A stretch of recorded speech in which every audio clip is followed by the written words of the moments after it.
Orat Torah, chapitre 13, paragraphe 2. Uzhav haaretz tov. Uzhav haaretz ha'itov. Donc l'or de ce pays est bien. C'est ce qui est marqué au début de la Torah. Sur ce, dit Chazal, En Torah qui est Torah d'Eretz Israël. De quel or s'agit-il? La Torah d'Eretz Israël. בכל דור היינו צריכים לחבב הרבה תורת ארץ ישראל, וביותר אנו צריכים לזה בדורנו, דור הנבילה והתחייה.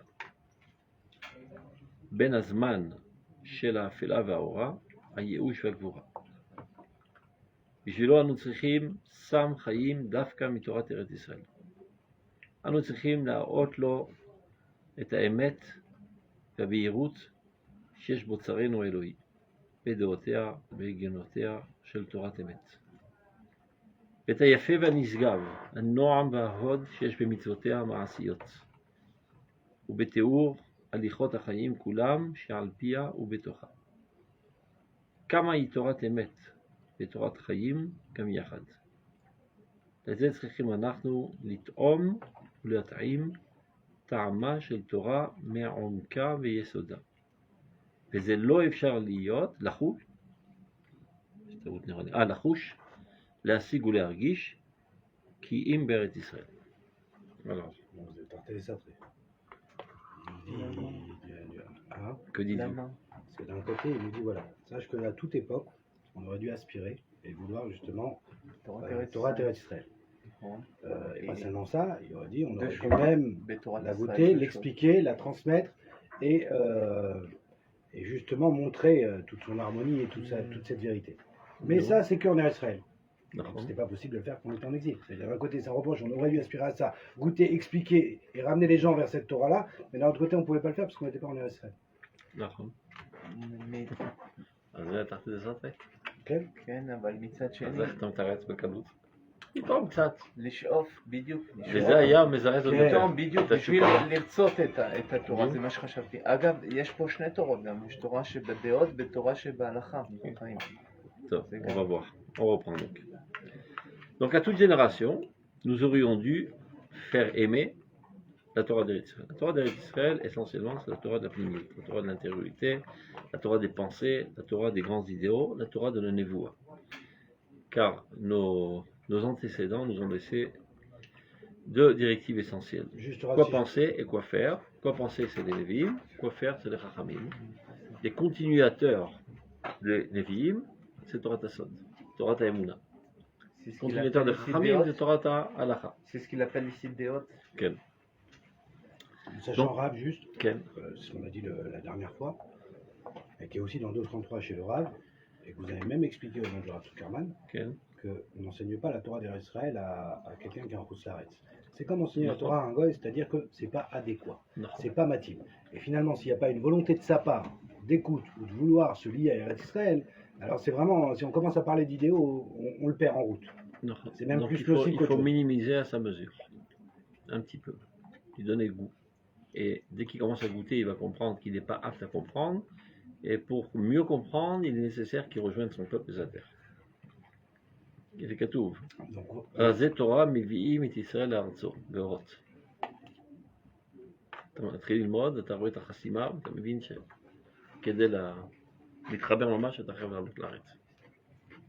On continue. Mais on est d'accord, finalement, la porte ouverte, pour qu'on puisse finalement donner ces idéaux de la Torah à ceux qui n'ont pas encore être en Israël, bah c'est d'abord et avant tout en fait de leur donner, de les lier à la Léoumiout. Et même la Léoumiout, j'ai envie de dire laïque.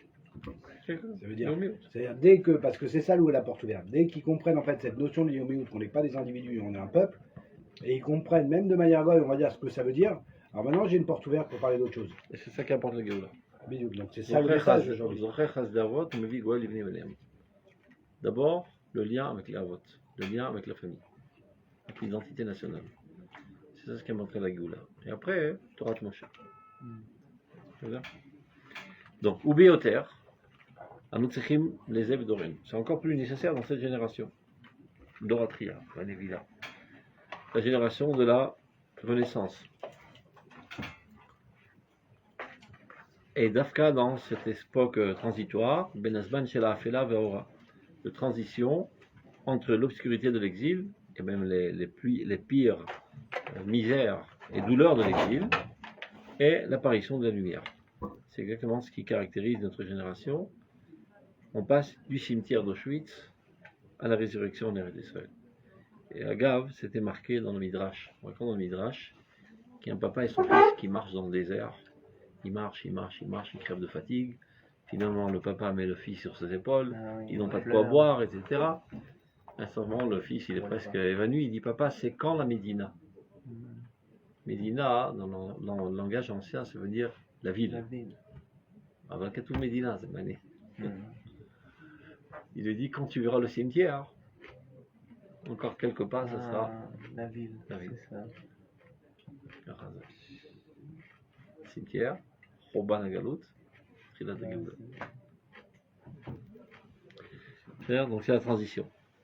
Belzman Shela Fela Vaora, à Yehush Vagvura. D'un côté, le désespoir total de notre survie en exil, qui commence à devenir impossible, et d'un autre côté, le courage pour attaquer de face et aller vers notre délivrance. Maintenant, pour cela, pour réussir à bien accompagner cette période si compliquée, Bishvilo Anutzachim Sam Chaim Dafka Mitorat Israël. Seulement l'élixir de vie de la Torah d'Eretz Israël est à même d'accompagner cet événement si complexe. C'est-à-dire la Torah qu'on avait en exil, elle était adaptée à notre situation de survivants. Et maintenant qu'on est juste dans cette époque de transition entre l'agonie de l'exil et la naissance en Eretz Israël, ben la seule alimentation qui est capable d'accompagner cette transition, c'est Torah Tachaim chez Eretz Israël. Et qu'est-ce qu'on doit montrer essentiellement dans cette Torah? C'est-à-dire en quoi elle est si nécessaire, ce qu'on ne trouve pas dans la Torah de Chutz La'aretz. Nous צריכים להראות לו את האמת והבהירות שיש בצורנו אלוהים. D'abord et avant tout, de montrer que la Torah est emplie de vérité. C'est très important de le dire parce que la nouvelle génération, il écrit dans Mamarador, a comme l'impression que la tradition juive, c'est un mini-milo d'extase et d'émotion, mais sans aucune cervelle. D'autant plus qu'il y a pas mal de gens qui font ça à merveille. C'est toutes sortes d'émotions religieuses, des histoires, des anecdotes. Mais il n'y a pas un principe de base. Il n'y a pas une ligne continue. C'est un mini-mélo de sentiments archéologiques, de nostalgie de ce qu'étaient nos parents en Espagne, en Tunisie, au Maroc. Et c'est ce qui se dit de manière générale dans tous les sermons religieux. Donc le temps est arrivé de casser ce préjugé et de montrer la grandeur intellectuelle de la Torah d'abord, qui est un principe de base très très élaboré et que tout est harmonique. C'est ce que fait le Talmud d'ailleurs. Chaque fois que le Talmud a comme l'impression qu'il y a eu une contradiction entre deux sougiotes, il doit se casser les ménages pour montrer qu'il n'y a pas de contradiction. Tout s'accommode, tout est harmonique. Ici, il a parlé de cet aspect de la chose, ici, il a parlé dans cette circonstance, c'est ce que fait Tosfot tout le temps, pour montrer la grandeur du Talmud. Et que ce n'est pas des histoires, le protocole de toutes les histoires qui se sont dites dans les rencontres du dimanche. C'est ce qu'on a l'impression très souvent quand on écoute la Torah, malheureusement. Donc, ça, c'est le premier plan, de montrer la grandeur et qu'elle est capable de se mesurer avec tous les. Edgarim. Comment on dit Edgarim en français? Les défis. Les défis, voilà. Les défis de notre génération. Ah, mais c'est quoi émettre? Parce que. Je vais rationnel, il y a Shigayon, c'est pas des trucs enthousiasmants et c'est tout. D'accord? Dans votre chou, d'expliquer la Torah de manière intelligible et pas seulement d'amener le public à être ému. Et des fois, tu restes comme ça, tu te dis, attends, mais qu'est-ce qu'il veut bien dire au fait, le bonheur? Alors, il rapporte toutes sortes de psukim et de gmarot, etc. Mais y a-t-il, Bichla, un fil conducteur dans ce qu'il est en train de dire, où tu as comme l'impression qu'il prend une aiguille et un fil, il attache toutes sortes de chaussettes les unes avec les autres sans aucun fil conducteur. Juste pour meubler. Parce qu'on a trop 10 minutes entre Mincha et Arvit, et qu'il dit toutes sortes de choses. Et je me demande parfois si lui-même a pensé avant de commencer à parler à quoi il voulait en venir. Très souvent, non, malheureusement. Donc quelqu'un qui a un petit peu de cervelle normale, qui écoute ça, bon, c'est bon pour la maternelle, pour la ganénette, c'était sympa, mais pour les choses sérieuses, c'est pas ici. Ça, c'est ce que faisait toujours le Rav Zuckerman. Je me rappelle, moi, le choc de ma vie quand j'ai débarqué chez lui, il y a, je sais pas, il y a 40 ans de ça presque. Je suis resté comme ça, effaré de la grandeur, sans rien comprendre. Moi, je n'ai rien compris pendant 6 mois, chez nous, là, même. J'étais assidu dans ses cours pendant 6 mois, je pigeais que dalle. Mais j'ai compris qu'il y a un message géant qui est en train de se dire. Donc je mettais mon tape, je me rappelle, et j'enregistrais tout. Et après, j'écoutais 10 fois pour comprendre. J'essayais très timidement de poser des questions. Avant que je termine ma question, il y répondait évidemment, il passait au suivant. Donc je restais comme ça sur ma faim sans rien comprendre, avec une impression d'être un imbécile de première. Après, je devais aller écouter en quoi ce qu'il a dit, c'était une réponse à ma question. C'est ce qu'il faisait là, en tout cas. De montrer d'abord avant tout la grandeur géante de la Torah. C'est-à-dire, une fois, le Rav nous a dit que lorsqu'il a commencé à enseigner, quand il était allé prendre conseil sur le Rav Zuckerman, il a dit quelque chose de très surprenant. Il lui a dit, il faut que dans ton cours, un certain pourcentage des choses que tu dises soient donc incompréhensibles. On enseigne pour faire comprendre aux gens, non? Il faut que toujours tu dises quelque chose qui est en dedans de la capacité de comprendre du public. Un petit peu au moins. Les gens comprennent, se prosterner devant la grandeur de la Torah. Mais c'est pas une... Il ne le fait pas toujours à Raviner, malheureusement, mais en tout cas, il le faisait toujours. Non, mais c'est bien. Toujours en plein cours, hop, il injectait quelques 3 ou 4 phrases, avec des fois des sodas de la Kabbale, etc. Hop, et il continue son cours. Zelo betaout, c'est un mechouvan didactit. Alpi anchayat Arav Kook. De montrer d'abord que la Torah est une science géante. Ce n'est pas d'histoire de grand-mère. C'est de Varishon. C'est marqué dans ma Marador. Et d'abord, avant tout, casser ces préjugés, que c'est des histoires de pacotille, pour des vieux grands-pères qui s'ennuient et qui tapent le poker. C'est bidouille, parce que voilà, quand on est justement de côté au début de la trilogie et qu'on pense, qu'est-ce qu'on pense des religieux de la Torah, même en étant traditionnaliste, ça, c'est que c'est pas des flèches. Parfois, ils sont gentils. C'est pas des flèches et qu'ils ont aucune cohérence dans leur discours. C'est des fous qui ont besoin d'un dieu pour les trucs presque à peu de choses près. Alors on garde un lien à la tradition, mais d'un autre côté, on a du mal à dire que ces gens-là font le poids devant la science et la pensée moderne. Et donc finalement, bien sûr que la tchouva, c'est de dire attends, on a beaucoup mieux, c'est-à-dire dans le même domaine, à te proposer d'abord. C'est une raison pour laquelle, je suppose que le Rav Wiener, dans énormément de ses écrits, il aborde tous les sujets de la science à la pointe et les plus mis à jour. D'abord, il montre comment il domine le Chomer, de manière excellente, mamash. Après, il montre les Nekudot Torpa, en quoi la Torah a mieux à dire que ça, etc. etc. La Roche chez Torah, c'est pas une histoire de grand-mère. C'est ce qui est censé gérer le monde dans tous les domaines d'activité. Kachata Malé est Roda chez la Torah. Mais là, quand on suit les deux, les liens par exemple, je vous donne un exemple. Shabbat, je disais dans le Ramchal, dans Mama et Karim, il donne 12-13 règles générales, c'est presque un résumé de Derech Hashem, mais encore plus résumé. Une des choses qu'il dit là-bas, il dit par exemple, toutes les influences finalement qu'on reçoit des mondes d'en haut vers les mondes d'en bas, ça passe par les étoiles. Plus que les caractères. Maintenant, vous savez comment ça marche en science? C'est-à-dire, et c'est marrant parce que j'ai vu ça il y a 2 mois en science, en fait, toutes les matières qu'on va retrouver sur Terre, c'est quoi? C'est d'abord le Big Bang.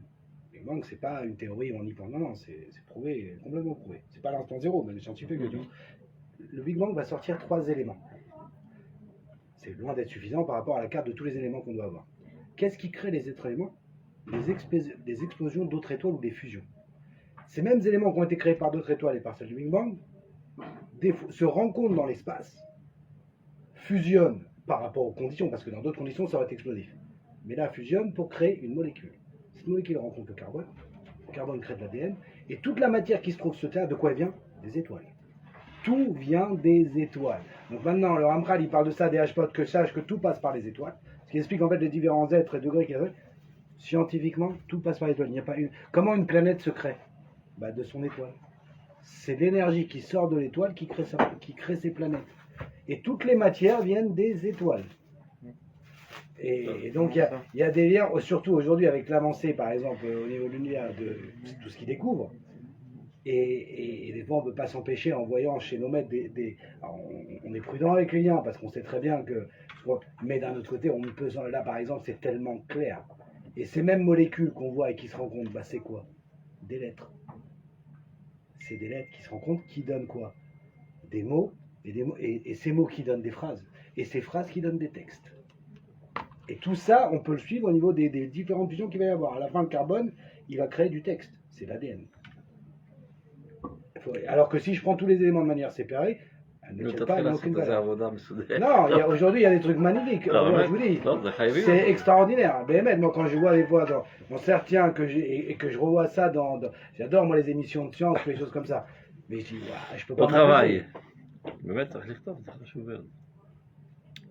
On continue. Donc, deux choses. Anoutsichim la rotlo et à Emet, d'abord la vérité qui est dans la Torah. La Beyrouth, qui est une clarté, c'est pas dans le brouillard. Shiesh Butsareno Eloi, qu'on retrouve dans notre trésor divin. Bederotea Veginotea, c'est-à-dire toutes les pensées, les conceptions, etc. Chez le Torah Emet. Et Tayafe Vanisgav, la beauté morale. Plus souvent, les gens pensent que c'est pas tellement nécessaire. Ben non. C'est aussi nécessaire d'enthousiasmer les gens dans la beauté morale qu'il y a dans la Torah. Parce que n'oublions pas que l'homme n'est pas seulement un CPU, il a des régachotes. Et donc pour qu'il adhère à la Torah, tu vois que la Torah elle-même, elle investit énormément de mots pour te faire aimer la beauté morale et énormément de mots pour te faire haïr la mocheté immorale. Énormément de mots sont investis dans ce sens. Et tout le monde adore ça. Tout le monde adore ça. À quel cas qu'aujourd'hui, quel est le grand reproche du monde athéiste envers la Torah?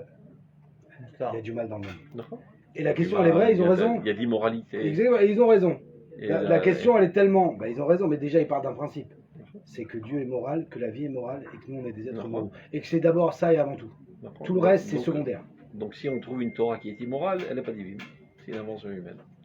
Bon. Donc, il faut montrer la moralité qu'il y a dans la Torah. La beauté morale qu'il y a dans la Torah, qui se trouve, comme tu dis, dans la tendance humaine. D'aimer la beauté morale. C'est-à-dire que n'importe quel être, tant qu'il n'est pas malade mental, déjà, même malade mental, quand il voit un acte de bravoure, de moralité, il en est ému. Mais même malade mental, il en pleure parfois. Dommage. Parce que ça se trouve en lui, en fait. Il voit à l'extérieur ce qu'il a en lui et donc ça l'émeut. Même le chef de la mafia, il attend de ses serviteurs qui sont des assassins, de la loyauté.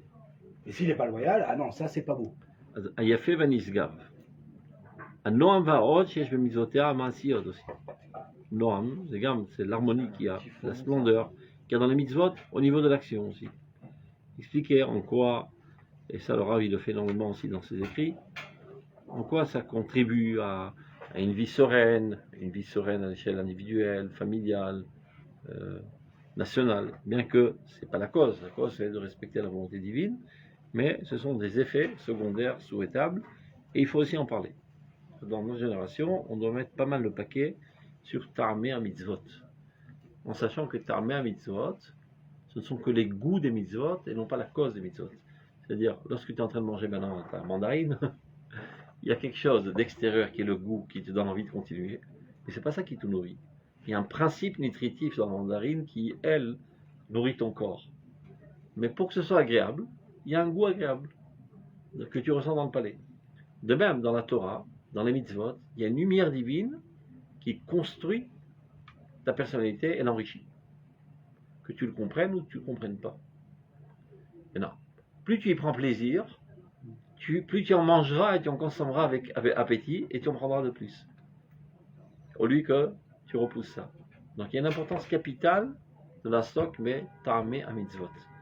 Mais non, Ta'ameh à mitzvot, il dit le Rav, il faut les adapter à chaque génération. Et si dans notre génération, la mouvance essentielle, c'est la mouvance nationale, dans les 100 dernières années, eh bien casse-toi les méninges pour expliquer toutes les mitzvot de manière nationale. Et c'est pas que j'invente des trucs juste pour trouver un appât, un attrape-nigo. Ça se trouve aussi dans la Torah.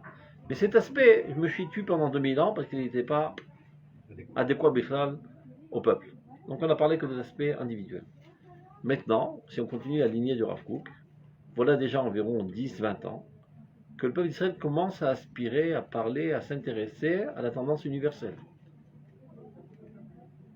Donc maintenant, casse-toi les ménages pour expliquer les mitzvot, l'intérêt universel. Ça veut dire quoi? Ça veut dire que notre indicateur, parce que comme vous dites, la fois de la tendance universelle, ça fait aller 10-20 ans qu'elle commence à apprendre Depuis la guerre de Kippour. et à grandir, à grandir.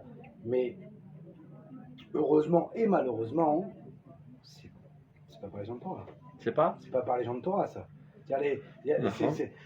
Et donc ça veut dire quoi? À chaque fois, je dois savoir, finalement, le peuple juif exprime la tendance qui doit être adéquat à la génération. adéquat et qui doit être finalement approfondie. D'accord. Et nous, on doit être simplement à l'écoute du Comme peuple toujours. pour dire, tiens, voilà En ce fonction voilà de ce qu'il y quoi a. tu enseignes à tes enfants, en fonction des questions qu'ils posent. À partir du moment où ils posent la question X, ça veut dire qu'il est mieux à comprendre la réponse X. Pas forcément. Moi, mes enfants, par exemple, j'ai ma deuxième, qui est la plus nulle à l'école d'ailleurs, mais qui a des questions, des fois, qui me surprennent, mais c'est des questions dures parce que j'ai du mal à. Elle me dit, tu vois, papa, vous parlez à Kadosh Bo. Alors, au début, elle fait peur la question. Vous parlez de. À l'école, les profs, tout ça. J'ai l'impression que tout ça, Dieu l'a dit, Hamza. D'un côté, elle n'ose pas le dire, elle le dit quand même. Et moi, je sais pas. Comment on va sortir? Qu'est-ce que je dis, moi? C'est pas évident parce que c'est une réponse importante que je dois apporter là. Je peux pas dire des bêtises là. Il me fout à rat. D'un autre côté, je veux pas lui bloquer sa question parce que si elle ose pas me la dire, alors on a perdu le dialogue. אז בקיצור, אתה עוד יותר מאשר שהמסר שלך הוא צריך להיות בהתאם לשאלה, כי השאלה היא מגלה כבר שייכות לנושא. Je te dis, comment tu t'appelles? C'est quoi ton prénom? Serge. Pose-moi une question sur X. Tu es bien mouillé tout d'un coup. Tu dois d'abord avoir une certaine emprise vers ce X pour commencer à poser une question. Qu'est-ce que c'est, d'où ça vient, où ça va, à quoi ça sert? Mais si tu sais, c'est un inconnu total, eh ben, ton activité intellectuelle ne commence même pas. Il faut d'abord que l'objet soit en contact avec toi. Donc à partir du moment où quelqu'un commence à poser une question sur X, ça veut dire qu'il a une certaine emprise. Et ça veut dire qu'il est mûr pour commencer à recevoir la réponse. Donc attends. L'aube est remettre. Il ne faut pas parler de Y alors qu'il est encore à X. Ça ne sert à rien. Non seulement ça ne sert à rien, ça risque de le détruire. Ok. Mais des fois, il faut développer une écoute. Il donne l'exemple, Rav Hiller. Alors tu es à table avec ta femme et tes gosses autour, comme ça, Shabbat, et tu fais ton kiff. Tout d'un coup, le petit membre là, de 4-5 ans. Et maman, d'où il sort le bébé? Oula, tout le monde rougit, on ne sait pas quoi dire, etc. La question pertinente. Alors tout le monde rougit, ça fait répondre. Rav Hiller, écoute bien sa question, qu'est-ce qu'il veut savoir? Est-ce que vraiment il veut savoir de quel membre ça sort? Ou bien il a une autre question qui lui trottine dans la tête? Parce que la dernière fois qu'il était à l'hôpital avec papa et maman, il se rappelle que on est rentré de ce côté dans la chambre, et papa et moi on est sortis de cette porte, et elle est sortie d'une autre porte. Donc il veut savoir est-ce que le bébé il sort de cette porte ou il sort de cette porte. Et toi, parce que tu es navore, tu penses déjà au truc, de quel membre ça sort, et alors tu lui réponds une question totalement inadéquate, qui risque de l'esquinter. Donc fais-lui répéter la question 3, 4, 5 fois, pour bien cerner ce qu'il pose comme question. Alors de même, le Gababat של עכשיו, כי שואל את זה המצאה וכולי, תבין בדיוק האם היא שואלת שהאלוקות זה המצאה, או המצוות זה המצאה, או המנהגים זה המצאה, אבל היא לא יודעת לבטא את זה נכון, היא אומרת אלוהים. אין לה בעיה עם אלוהים, אין לה בעיה עם אלוהים, כמו שאומרים, הכופרים, אין להם בעיות עם אלוהים. יש להם בעיות עם מה שאומרים על אלוהים. כשאומרים אני לא מאמין בשם, il veut dire je ne crois pas à toutes les cacahuètes que tu es en train de vendre au nom de Dieu. Mais Elohim, non, rien. Mais toi, tu peux tomber dans le piège, parce qu'il a dit Ani lo ma'amin be'Elohim. Donc, sois à l'écoute exactement quel est le fond de sa question. Elle va développer, elle va dire Hachem, on ne le voit pas d'abord. Tu dis Nachon, mais ta cervelle non plus. Ni la mienne d'ailleurs. Je savais que c'est ça, j'allais te dire. Voilà, mais finalement, alors on essaie de développer. זה לא מסובך. תגיד לה למשל, את אוהבת את אמא, נכון? כן. תראי לי אהבה, איפה יש אהבה? לא, עניין, אני מחבק ונשק טוב. זה מחבק ונשק זה אהבה, או זה ביטוי של אהבה? לאט לאט אתה תביא אותה. פתאום היא תבין שיש מציאות, il y a certaines existences qu'elle vit, mais qu'elle ne peut pas palper avec ses sens. Donc tu l'as fait déjà gravir au niveau de la perception abstraite de l'existence, et elle est consciente qu'il y a une existence abstraite qui est très forte en elle. Parce que moi, je suis chez Ava, chez Elohim, je un neshama שלך, מה זה את? את חתיכת סטייק? C'est dur לא, de dire ça. לא, הוא Non, יבין, obligé, תאמין ça, לי, si, הוא c'est- יבין. Moi, c'est ce que j'ai רפואה fait. שלמה, מיר ברוך בן שרון בזל. רצון שלמות תורה היא לרפואות. Donc petit à petit, tu fais gravir les échelons jusqu'à qu'elle arrive à être convaincue, même si c'est pas intellectuellement. Ça peut être émotionnellement dans un premier temps, l'honora. Il faut qu'elle arrive à une conviction qu'il y a des existences dans ce monde qui ne sont pas perceptibles par les sens, desquelles elle en est totalement consciente, comme l'amour qu'elle éprouve envers sa mère, puisque son père, toujours, c'est pour ça que je donnais l'exemple. Toi, ça c'est complexe d'Oedipe, mais c'est pas grave. C'est juste pour faire plaisir, תכלס. אמא אוהבת את כל הילדים בכלל אוהבים את אמא. התורה העידה על כך, לכן כתוב איש אביו ואמו תיראו. La Torah t'ordonne de craindre ta mère, parce que le kavod tu l'as déjà naturellement. Et la Torah t'ordonne de respecter ton père, parce que la crainte tu l'as déjà naturellement. Donc il y a une distance envers le père et une attache très forte envers la mère. Attends, il y a des exceptions toujours. Oui, c'est différent, hein. Moi, mes gars, ils ont plus peur de ma femme que de moi. לא נכון, אתה חושב. Ça dépend. לא נכון. t'es רגשית, היא יודעת ללטף, לחבק. Non, aussi, Si, pour mais faire. d'un autre côté, c'est très souvent Parce qu'elle est avec les, Ah, le- Titoche, les t'auras parents dit merde. ouais, les pères, ils lâchent rapide, quoi. Ouais. Ah, le père c'est un clown, c'est un touriste à la maison, le père. Ouais. Tu rentres, tu sors, on ne voit plus. Il y a un touriste à la maison. La mère, Amour- elle est amour avec d'Abba, eux, c'est pour il ça, est elle a besoin de mettre Obligé. Non, non. Amour d'Abba Zaïm. C'est-à-dire que toi, tu apportes les principes de base, et maintenant ta femme, les bina, et de les expliquer sentimentalement aux enfants. בוא נראה איך עושים את זה, איך מתחברים לזה, איך מצליחים להתגבר ולעשות את זה. Elle te dit comment on fait, enfin, c'est pas mon problème, tu te débrouilles. נכון? אין לך סבלנות, אתה לא בנוי לזה. Rav, אחד on ne peut התפקיד pas שלו, expliquer aux enfants de justement quelque chose qui est approprié à leur à leur niveau. niveau. C'est-à-dire, D'accord. par exemple, une marionnette ou un truc comme ça, tu lui dis, tu vois, mais il y a quelqu'un derrière qui le fait bouger, par Non. exemple, ou un Ça, truc comme non, ça. ça, tout ça. משלים. נכון, אתה יכול. טוב, on continue. Alors, donc on en était à היפה והנשגב, הנועם והעוד שיש מידות המעשיות, ובתיאור הליכות החיים כולם שעל פיה ובתכונה. C'est-à-dire pas seulement au niveau de l'étude, mais même dans le comportement dans la vie active, on voit comment la Torah elle a son mot à dire et quoi diriger, etc. Et kama היא תורת אמת ותורת חיים גם יחד. Ça aussi c'est un truc très important. Émet, c'est de montrer la grandeur intellectuelle qu'il y a dans la Torah. Et kama c'est mechoubar l'chaim, c'est pas un truc déconnecté de la vie, qui s'en fout de la vie exactement. C'est Torah שהולכת עם חיים, c'est לא תורת מוות. Parce qu'on a toujours l'impression que la Torah ça te tue. יש או לעשות חיים, או להמית את עצמו בעולה של תורה. לא, תורת חיים. תורת חיים, נועם החיים, שמחת החיים, העצמת החיים. Ce qui n'était pas le cas pendant l'exil. Pendant l'exil, l'approche essentielle, c'était à Kovesh, l'épouse à Yachar, comme ça il explique dans Mamarador. À Kol Kovesh. On n'est pas capable de s'élever à ce niveau-là, de vivre naturellement la Torah.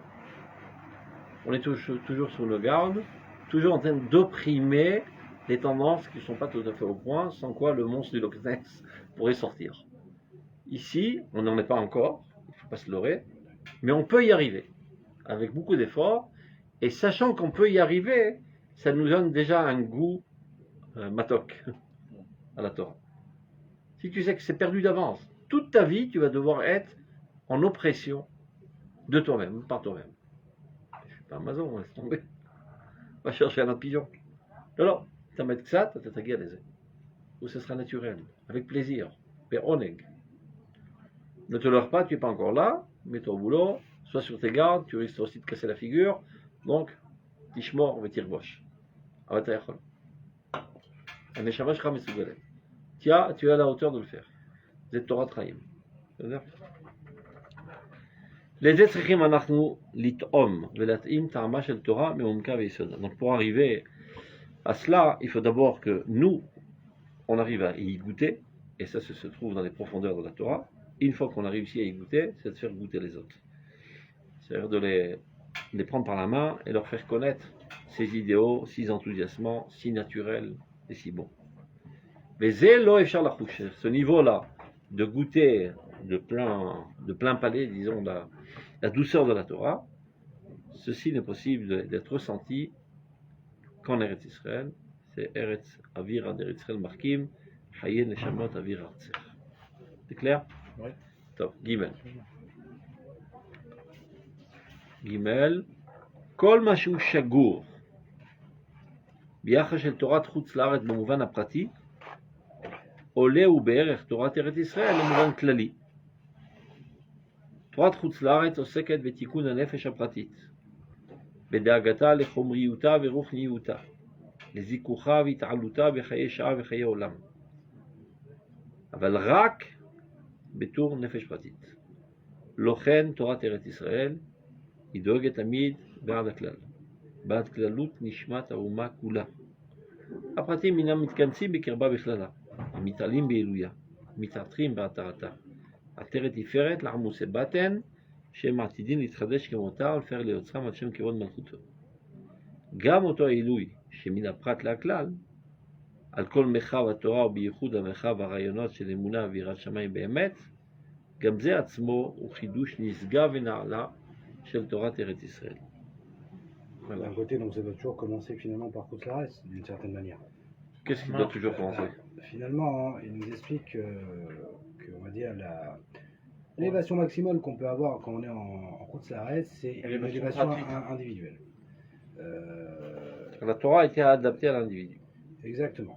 Et on est d'accord que même quand maintenant il dit en Israël, quand on travaille l'individu, finalement, ça va beaucoup plus loin que ça.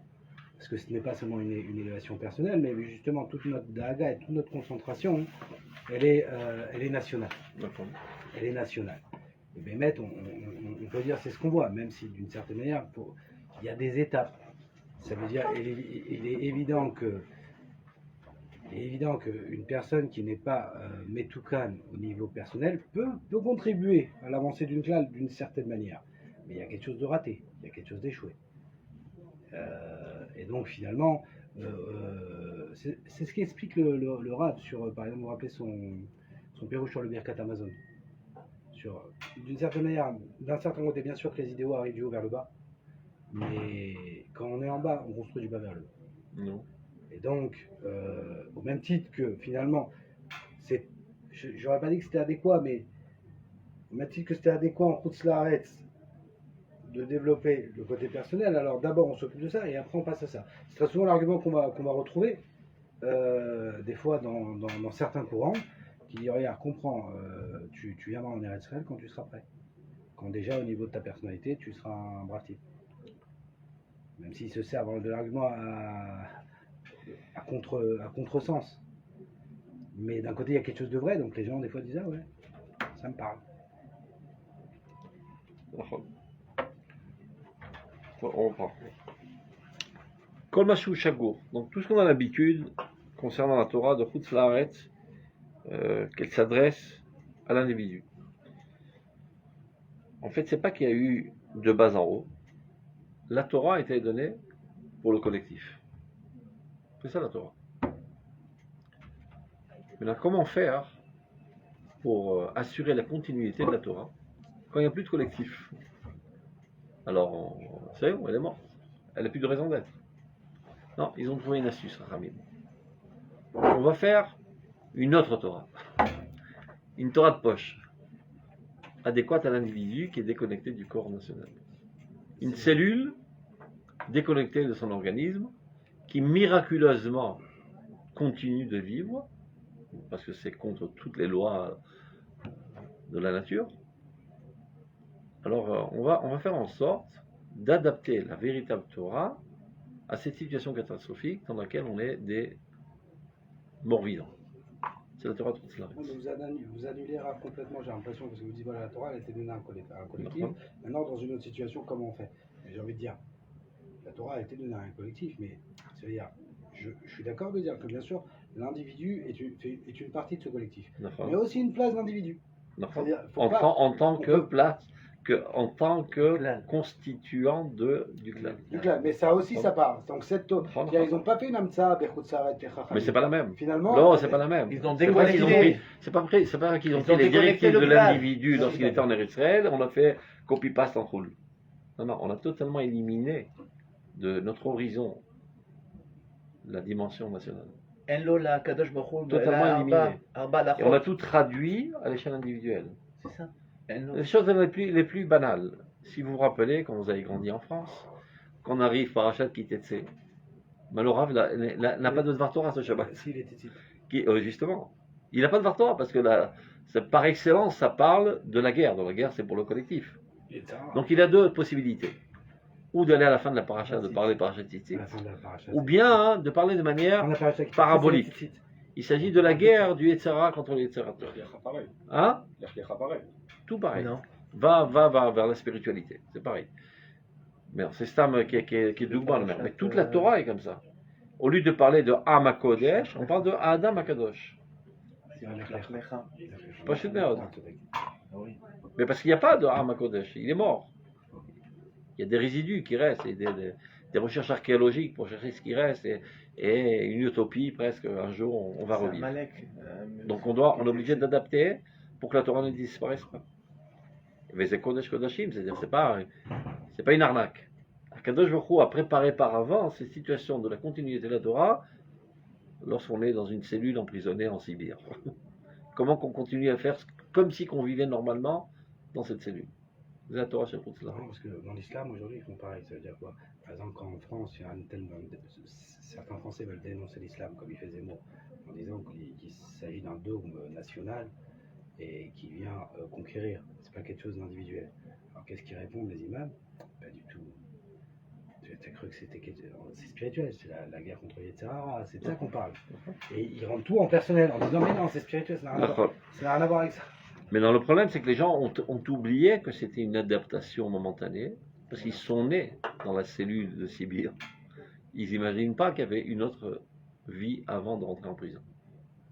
Mais Arabe, c'est pas ce qui a marqué justement dans Chazal. En lo la kadosh baruch hu la mi'at shechar bet hamikdash arba halachot. Arba amot shel halachot. C'est la fin du Non, mais à Shenecha ou Tabigdash. Donc c'est une situation C'est bien ça. catastrophique. C'est Arba amot, c'est En exactement לנו le lieu שיעור, du prat. כתוב, אין לנו שיעור, אלא תורה זו. C'est ça. Nous n'avons comme reste C'est-à-dire des chutz laaretz. que cette Torah. Voilà. La Torah, c'est pas des restes. La Torah de Chutz Laaretz, qui s'adresse à She'erit Israël, au reste d'Israël, ben, il y a face à ça, Shiura Shel Torah. La Torah Be'edia, c'est Bivilam Israël Be'edia. Et ça, on l'a oublié totalement. Et maintenant, on en revient. C'est très dur. Très très dur la transition. Donc, Kol Mashu Shagur Be'yachas Shel Torah Chutz Laaretz B'moen Aprati, tout ce qu'on connaissait concernant la Torah qui s'adressait à l'individu, Olé ou. Et maintenant, il s'élève dans la Torah d'Eretz Israël dans la dimension nationale. Torah Chutz Laaretz Oseket Betikun Nefesh Hapratit. Elle n'est vouée qu'à cela, la Torah Chutz Laaretz. Comment développer l'âme de l'individu, la personnalité de l'individu, aussi bien dans ses besoins matériels que spirituels. Les zikucha, vitaluta, les purifier, les lever, bechaesha, bechaolam, dans la vie du quotidien et dans ses espoirs éternels, c'est-à-dire sa propre vie éternelle après la mort, comment il va avoir le mérite d'être au Gan Eden, etc. Une fois, le Rav Nazir a dit au Rav Kook, mais ce que tu dis, c'est exactement comme Chabad. S'il avait des tendances Chabad pendant sa jeunesse. Je dis, Em bonim et aprat, mani bonim et aouva. C'est toute la différence. Et jusqu'à présent, Chabad n'a pas bougé d'un millimètre. C'est difficile à voir ça aussi. Très souvent, les gens ne le savent pas. J'aime énormément Chabad, qu'ils soient bien clairs. C'est des gens dévoués de manière incommensurable. C'est la chita la plus anti-thèse. Mais il faut savoir que c'est la chita la plus antisioniste qui n'a jamais existé. Par principe. On est au fond de l'exil. C'est plus tout à fait comme ça. Non, je parle du principe. Je ne parle pas des Chabadnikim. C'est pour ça qu'avant la Shoah. Non, t'as savais. Non, mais Satmer et Chabad avant la Shoah, c'est la même chassidoute. Je parle du principe. Non, les individus ils sont influencés de toutes sortes de courants. Il n'y a plus un seul individu aujourd'hui qui est éclairé par un seul courant. Parce que tu écoutes un petit peu le Rav de Yosef, un petit peu le Rav de un petit peu le truc. Tu ne sais même pas où tu t'y trouves. Donc même celui qui a un chapeau Chabad comme ça un petit peu vers le haut, qui imite le rabbi, etc. Mais lui aussi, il a écouté d'autres trucs. Il vit en Eretz Israël. Et il a son frère qui est allé à l'arbre. Et il a son cousin qui est tombé sur le front. Donc tout ça, ça forge sa personnalité hein, avec toutes sortes de courants. Je parle du courant pur. Le courant pur de Chabad ne voit aucune importance à l'État d'Israël. C'est même pas comme la mairie de New York. Rien. Aucune importance. Mamage, rien. Ça n'a aucune importance. Alors vous direz pourquoi il y a autant de Chabad en Eretz Israël? Parce qu'il y a plein de juifs. S'il y avait plus de juifs sur la Lune, ils seraient restés sur la Lune. Ils aiment les juifs, tout simplement. Ils sont là pour la rapprocher du judaïsme. Et tout leur but dans leur vie, c'est d'améliorer les juifs dans leur situation matérielle et spirituelle avec un amour incommensurable. Mamash. Je ne vois pas tellement, par exemple, si vous êtes Iloumi, des gens qui seraient capables d'aller habiter à Tombouctou là-bas et de délaisser toute sa famille pour que, quand arrive par hasard un juif, il ait de quoi manger cachère et faire un kidouche et écouter la Megillah. Alors c'est un dévouement incommensurable. Au niveau du dévouement, je suis d'accord avec vous. Avec le dévouement des Chabad et ce qu'ils font, ça, il n'y a même pas de Sheila que qui, dans d'autres courants, est capable justement d'avoir autant de blessures des faits. Là où j'ai du mal à comprendre, c'est quand vous dites, voilà, quand le Rav Kook a répondu, bah, eux ils construisent l'individu, moi je construis la collectivité. Là où j'ai du mal à voir, c'est de dire, j'ai du mal à voir ce qu'il y a dans la Torah Chabad qui construit tellement l'individu. Ça veut dire, quand je dis quoi, mitzvot, tout ça, évidemment que c'est gratuit. Ça, je le retrouve chez tous les courants. Mais je vois pas, parce que je pense que pour construire l'individu, la vatrinam. En fait, il y a la vatrinam. Que tu vas. Oui, mais encore une fois, ils ont de l'action et eux, ils sont en avant. Mais comment ça s'appelle? En quoi? C'est-à-dire, si je veux construire l'individu, j'ai besoin en fait de lui expliquer le plan. Non. Bah, non. Qui attache chatouf moi, ça là. C'est ce qui vient. Non, demande à un Litaï par exemple, il ne comprend pas l'importance du Dieu. C'est pareil, c'est pas d'après Chabad. Hein. Oui, mais là, son individu. C'est tous les courants. Mais je pense qu'un individu, c'est-à-dire, il ne se développe pas sans ce lien avec la collectivité. Ce qui, en fait, on peut dire, on était en exil pendant 2000 ans, on a eu des sommités rabbiniques, des grands Kedoshim, et il n'y avait pas du tout la dimension nationale. Je vais vous dire. Donc c'est une invention laïque, la dimension nationale. Comment je vois ça? C'est tout simplement que voilà. Quand on était en exil, en fait, on était dans la classe dans laquelle on doit être. Donc, s'occuper de l'individu, c'était les 100% de ce qu'on pouvait acquérir. Mais maintenant, le type, t'es plus en CE2, on vient de te mettre en terminale. C'est toi qui vois ça comme ça. Non, c'est pas moi, c'est une réalité. Et donc, si maintenant, tu n'es pas capable de t'ouvrir à ça, ton individu ne peut plus se développer. Tu n'as pas besoin de convaincre que tu as raison. Mais lui, il voit pas ça. Donc il ne développe pas. Mais moi je parle des Fiamet, je parle pas de ce qu'il voit moi. Je parle des Fiamet. Je vois pas, donc c'est ça, parce que ils s'écoutent du Prat et nous on se. Non, mais Badash et les Prat, ça bloque. Badash et les Fiamet à Tzodek. Je dis comment eux ils consomment les choses. Ah, ça c'est autre chose. Moi, mais sinon je suis. Voilà. Comme si que le Rav Kook ne parlait pas de l'individu. Les gens ont tendance à croire que le Rav Kook ne parle que de la collectivité. Voyez ces livres. C'est adéquat. Non, beaucoup plus adéquat. Au moins 80% ça te parle du Prat. Au moins 80% de ces livres parlent du Prat. Tout à côté c'est le Prat. Enaya, pour la grande majorité, c'est le Prat. Orat HaTshuva, la grande majorité, c'est le Prat. Orat HaTorah, Canal. Avaza Prat mitoch haklal. Parce que souvent, les gens, ils ont sauvé le Rav Kook, ils vont vers Braslav, ils disent parce qu'ils vont voir bourrer le crâne avec le klal. Les gens, ils s'y perdent, ils veulent s'y retrouver. Parce qu'ils ont pensé le Rav Kook comme il le fallait. Il parle du Prat. Le Prat mitoch haklal, c'est ce qu'on est en train de dire. Le Prat n'a pas d'existence si ce n'est qu'il est une cellule de l'organisme collectif. Mais eux, ils ne comprennent pas ça. Tu as une cellule, c'est tout. Tu n'as même pas une cellule. De dire que c'est une cellule, c'est une injure. Tu es une entité individuelle. Ton âme, tu as une âme individuelle, et c'est tout. Il y a d'autres à côté de toi que tu dois aimer. Mais on n'est pas la même chose. Personne ne sait. Maximum, ils appellent ça Otsar Nishmot Israël. Il y a un trésor dans lequel il y a énormément de Neshamot. Dans leur conception, le klal, c'est l'addition des individus. Le klal, c'est la racine qui donne naissance aux individus.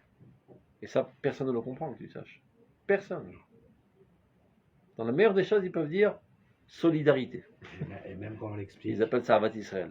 Solidarité. Tu es là, je suis là, je t'aime bien, on s'entraide. Mais on est deux entités différentes. On ne parle pas de solidarité. C'est un blasphème de parler de solidarité envers Israël. C'est Otan Neshama. Atachashuv me'od, en tant que prat. Parce que ce klal, cette Neshama, apparaît à travers toi. Donc plus tu es pur, plus tu es grand, plus tu es noble, plus le klal apparaîtra en toi. Pour l'intérêt du klal, qui a tout intérêt, pour le klal, à t'élever. C'est un klal, pas de Torah, c'est Torah d'Araf Kook. C'est-à-dire? Mais la notion de klal prat, elle prend la bête, parce qu'elle est tellement, moi je me rappelle même quand j'ai commencé à découvrir avec le Rav Zuckerman, je pense qu'elle prend quelques années pour sortir de waouh c'est beau. Mais de comprendre que c'est une réalité bien plus réelle que cette loi. Mais dans l'absurde, c'est que parfois des gens qui sont totalement éloignés du judaïsme le comprennent très fortement et le vivent intensément. Et d'autres qui s'adonnent à la Torah, au mitzvot, ne le comprennent pas du tout. Et donc, par exemple, ils ne vont pas à l'armée, sous prétexte qu'ils étudient la Torah. Parce qu'ils remportent l'individu. Ils ne comprennent pas que le sauvetage de la collectivité est bien plus important que leur vie et leur développement spirituel et individuel. Putain, ils apportent des sources. Si tu es dans le désert et tu as une seule gourde d'eau et ton copain était une gourde parce qu'il n'a pas porté sa gourde, ben qui crève. C'est la halakha. Alors donc, mon moi est plus important que l'autre. Et je l'aime d'accord. Ils ne comprennent pas du tout cette histoire de dévouement pour la nation, cette histoire-là. Ça vient d'égoïsme, ces concepts. Puis quoi la fèche de Prétakon. Donc ils ne vivent que la dimension individuelle.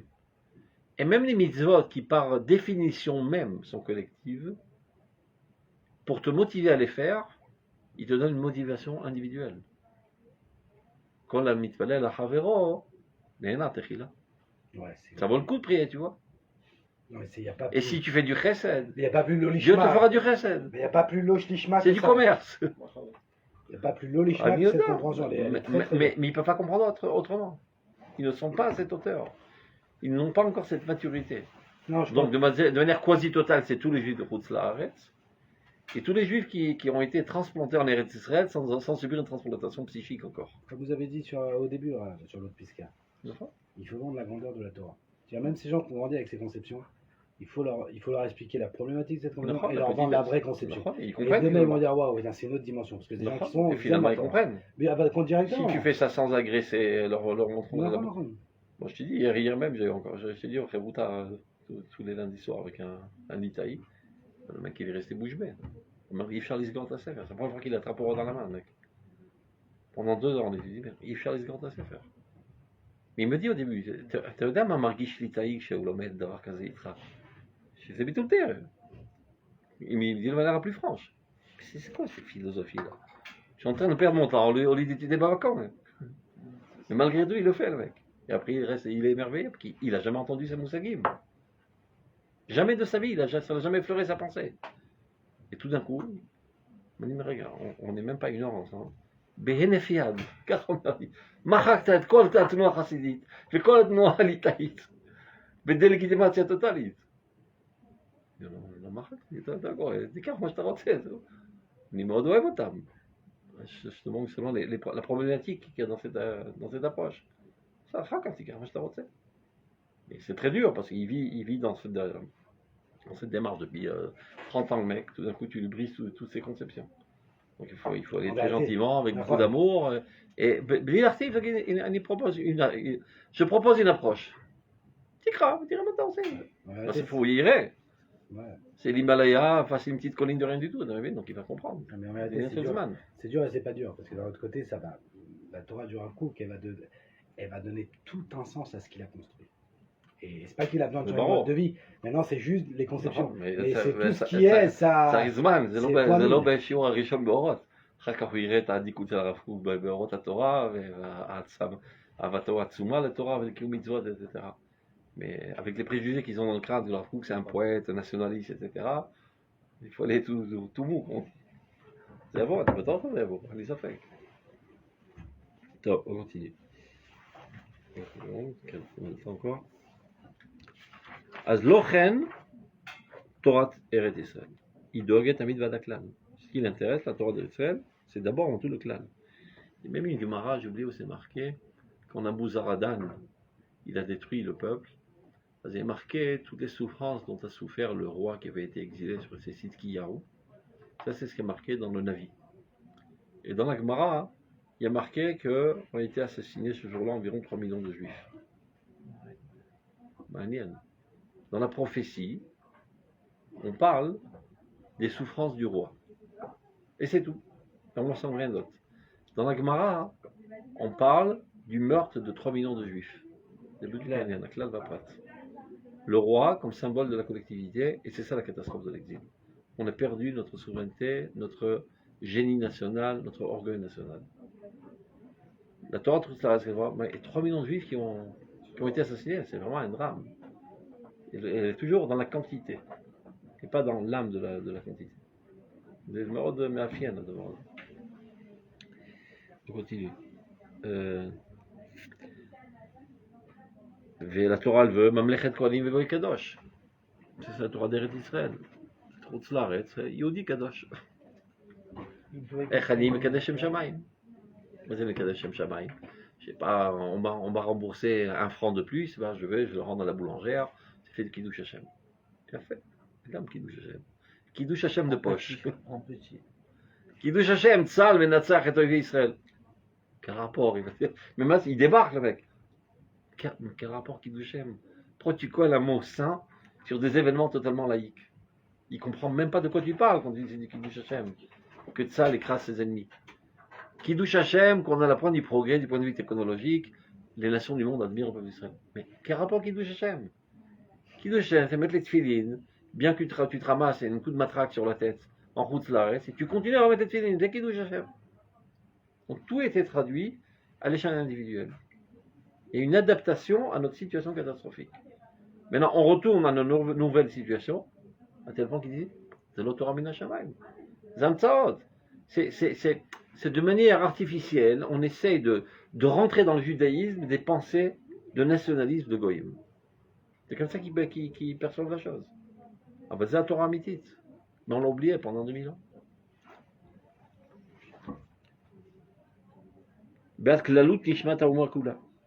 À pratim, donc qu'adviendrait-il de l'individu? Moi, j'ai plus de place, je suis effacé. Non. À pratim, inamit kansim et kirba bichlala. Les individus sont intégrés dans la collectivité. Et mitalim bilouya, donc plus tu élèves la collectivité, ben évidemment, que tous les individus qui constituent cette collectivité s'élèveront avec. Et d'ailleurs, c'est toute la démarche du Rav Kook. Orot HaTshuva ne vient pas faire Tshuva aux individus. Il fait Tshuva au concept. Il y a toutes sortes de mouvements de pensée qui ont écarté le peuple d'Israël de la Torah des Mitzvot avec une falsification, etc. Alors le Rav Kook attaque de face ce taureau-là de Kfira et le démantèle. Et une fois que les véritables conceptions apparaîtront, elles draineront avec elles des millions de juifs. Donc quand tu montes la pensée collective, automatiquement après, des millions de juifs y adhéreront et s'élèveront. C'est une autre stratégie. Et je dirais même plus, que essayer aujourd'hui d'aller de maison en maison, taper de porte à porte, de faire Tshuva à tous les individus, c'est du temps perdu. Ça ne sert à rien. Parce que les mêmes salvants qui ont écarté le peuple d'Israël il y a environ 70 ans de la Torah des Mitzvot, ils existent encore, ils sont encore dans l'atmosphère idéologique de l'État d'Israël. Et tant qu'ils sont là, ils font retomber à nouveau les générations d'avenir. Donc il faut montrer leurs mensonges et mettre en piédestal la grandeur idéologique de la Torah, qui est 1 milliard de fois plus grande que tous ces pseudo-idéaux. Alors elles, ces conceptions grandes de la Torah, elles draineront la nation entière. Donc la stratégie de combat du Rav Kook dans Orot HaTshuva, c'est l'élargir le Tshuvat HaMusagim. Kacham et Taknim, qui zaklal. Et כשאתה מתקן את הכלל, הם עולים בעילויה, c'est ce qu'il dit. הם מתעלים בעילויה, מתעטרים מטרתה, et se couronnent de sa couronne, comme on dit dans Birkat Alvana, עטרת תפארת לעמוסי בטן. Misa עמוסי בטן, et bien nous, on est dans le ventre de notre mère. Notre mère, c'est Knesset Israël. Mais מה זה עמוסי? אנחנו עמוסים בתוך הבטן של כנסת ישראל. C'est ça. שהם עתידים להתחדש כמותה. Une fois que l'Israël תתחדש, אבל nous aussi, on sera מחודשים. ולפאר ליוצרם על שם כבוד מלכותו. אז גם אותו העילוי שמן הפרט להכלל, על כל מרחב התורה בייחוד, על מרחב הרעיונות, l'essentiel c'est dans le domaine des pensées, של אמונה ויראת שמיים באמת, גם זה עצמו חידוש שנשגב בנעלי של תורת ישראל. Tout doit être révisionné. tous les écrits qu'on a développés en exil, dans une vision individuelle, et les Chachamim qui ont développé ces visions, savaient parfaitement qu'ils minimisaient la Torah à la mesure des nains qui les entouraient. Mais eux, ils pensaient bien plus grand. Évidemment que eux, les grands Chachamim qui ont traversé les générations, ils voyaient bien à loin. Ils disaient, maintenant on est obligé de baisser la voix à leur niveau. Donc on doit reprendre tous ces livres et mettre en évidence entre les lignes de leurs livres la grandeur nationale et même universelle qu'il y avait dans leur Ktavim. Et comme ça on fait une mise à jour de tous les Rishonim et tous les Achronim qui ont apparu à travers toutes les générations. Pour montrer la grandeur qu'il y avait. Et quand tu sais lire entre les lignes, tu vois qu'ils l'ont dit. Ils l'ont dit à voix basse. Ils ont mis en avant ce qui intéresse plus le public, mais ils ont dit à voix basse les véritables idéaux de la Torah. Et ça, c'est nécessaire, parce que si il disait le Rav Tzviuda, de la mettre Meshech Chochma, je vais faire Nifla, qui est fiché au Katouf, la Dorazé, c'est comme enseigner en italien à un arabe. C'est pas sa langue. Il faut parler dans le langage de la génération. Le langage de la génération, c'est la résurrection nationale. La réussite, la force, l'économie, etc. du peuple d'Israël, la remise en valeur de l'honneur d'Israël, etc. Une fois, il y a une bande de Ksinim, qu'on dit Ksinim, comment Ksinim en français? Des officiers. Généraux, hein. Des officiers qui ont débarqué sur le Rav Tzviuda. Ils ont dit, il amdenu Rabbeinu kol Torah kula al regel achat. Enseigne-nous toute la Torah sur un seul pied. C'est-à-dire quel est le principe de base de toute la Torah, dit en 3 mots. Comment? Omar lahem gavat hayichida. C'est le langage des soldats. Comment on dit ça? L'honneur de l'unité de combat. Shabbat Haban mikol hamim. Veidar zil lebor. Le reste va étudier. Tout le reste n'est que l'explication de Shabbat Haban mikol hamim. En quoi Shabbat Haban mikol hamim va balayer des bitouilles dans ton comportement quotidien, au niveau de tes midotes, et de tes pensées, des sentiments, etc. C'est tout ce qu'il a trouvé dans la Torah, qu'ils aiment Hashem Daber Elem. Mais Zahemet Achik Gdola, qu'on n'a pas tellement dit, on dit à voix basse pendant l'exil, maintenant c'est exactement de ça qu'il faut parler.